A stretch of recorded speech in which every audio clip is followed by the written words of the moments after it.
All right, welcome back to the deep dive.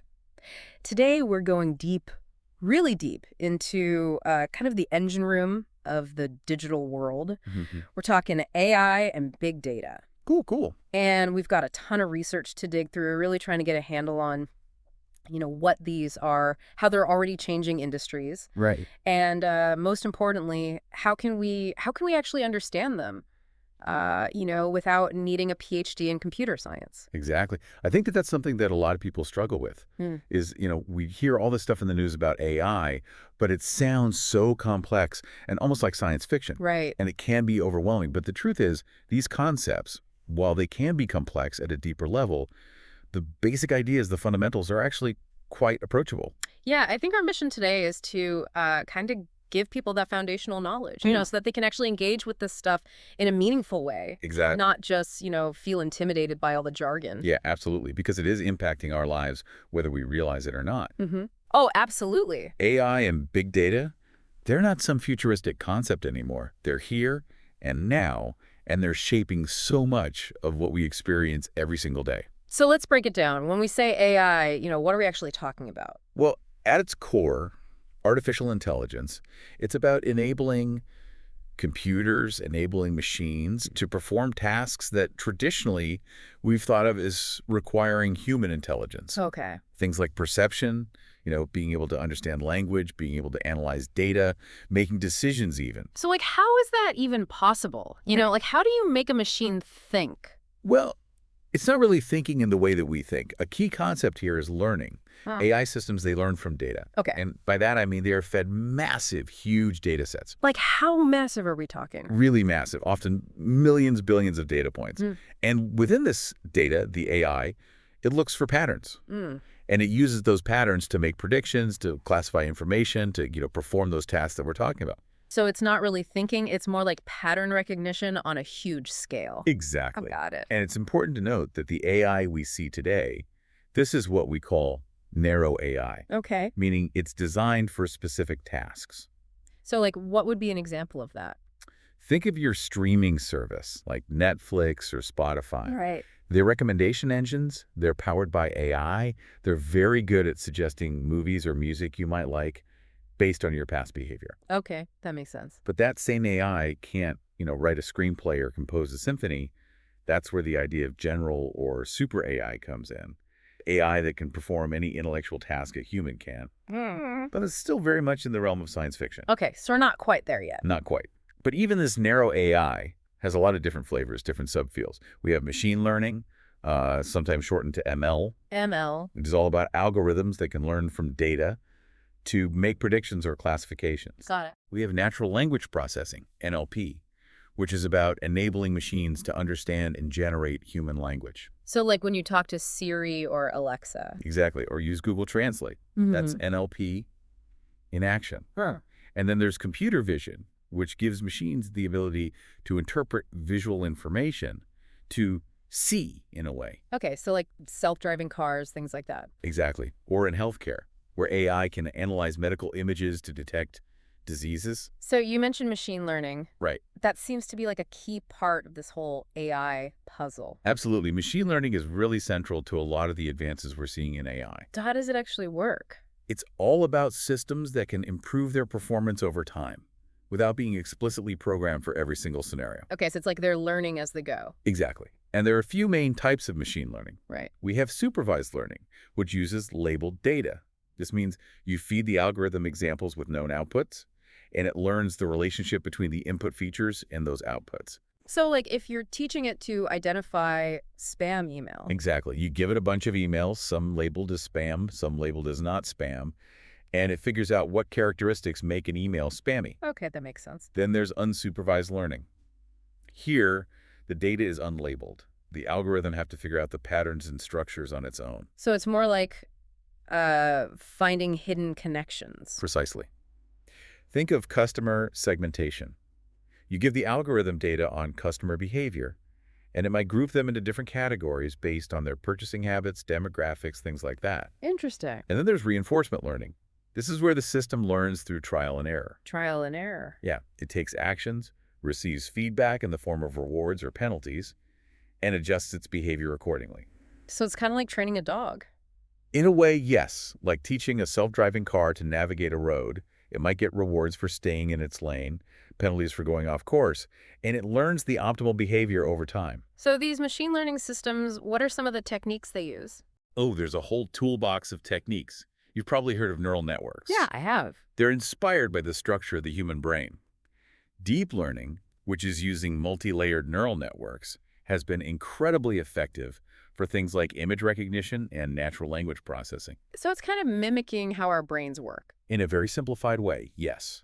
And then there are more traditional methods like decision trees, which use a series of rules to classify data, and linear regression, which models the relationship between variables. Okay, so a lot of different tools in that machine learning toolbox. Exactly. And the choice of which tool to use depends on the specific task and the data you have available. So all this learning, all this data crunching, where is it all coming from? That's where big data comes in. Okay, so big data, that's just like a lot of data. It's more than just a lot. We're talking about data sets that are so large and complex that traditional data processing techniques just can't handle them.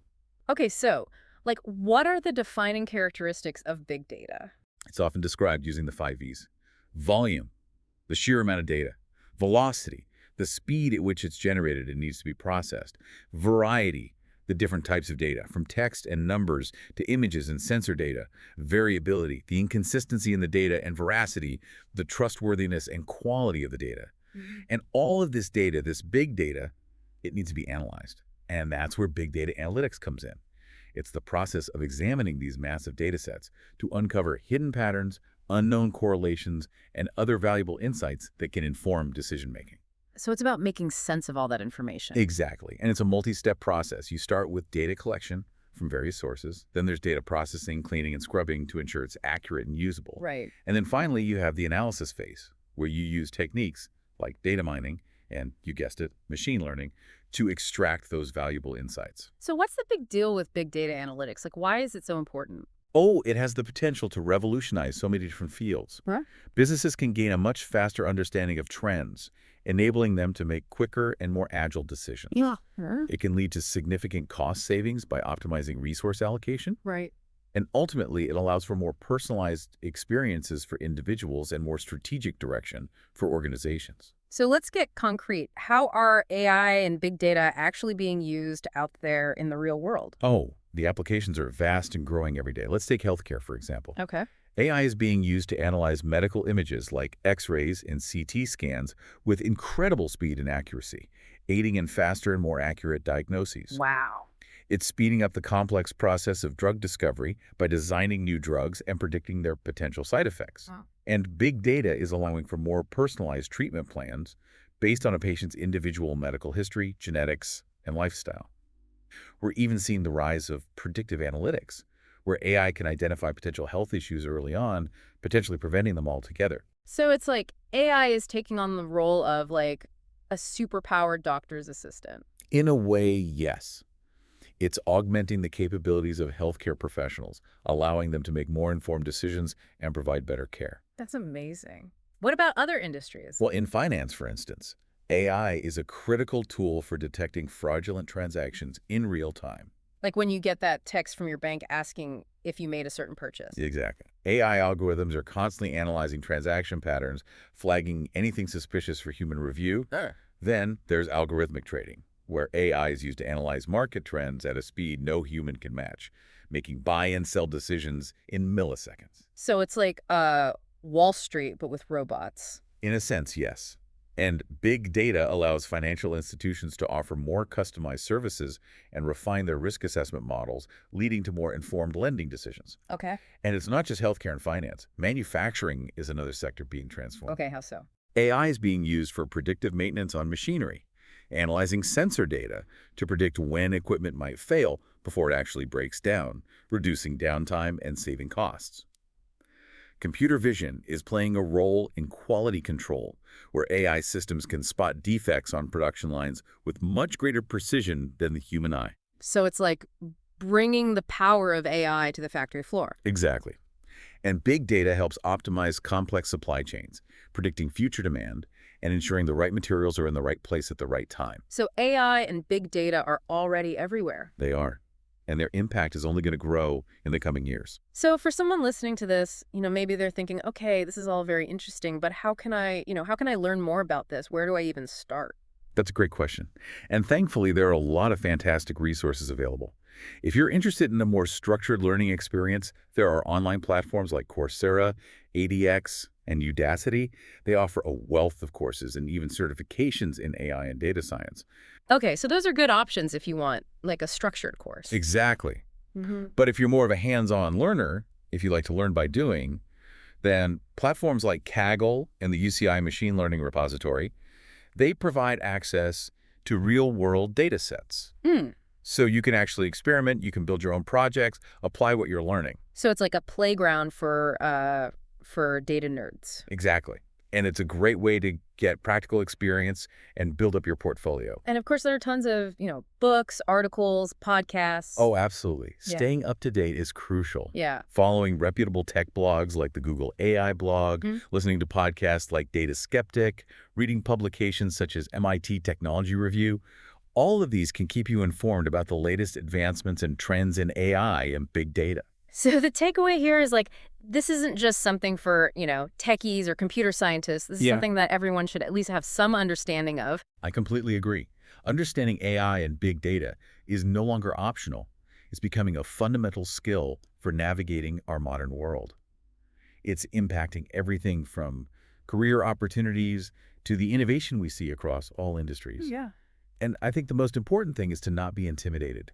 Start with the basics, grasp the core concepts, recognize the applications in your own life, and then explore those learning resources that we talked about. That's a great point. And it kind of makes me think, as AI and big data become even more embedded in our lives, how do we ensure that we're using them responsibly? Like, how do we make sure they're benefiting humanity and not, creating new problems or exacerbating existing ones? That's a critical question. And it's something that we all need to be thinking about, not just technologists and policymakers. Right. As individuals, we need to stay informed, we need to engage in these conversations, and we need to demand transparency and accountability from those who are developing and deploying these powerful technologies.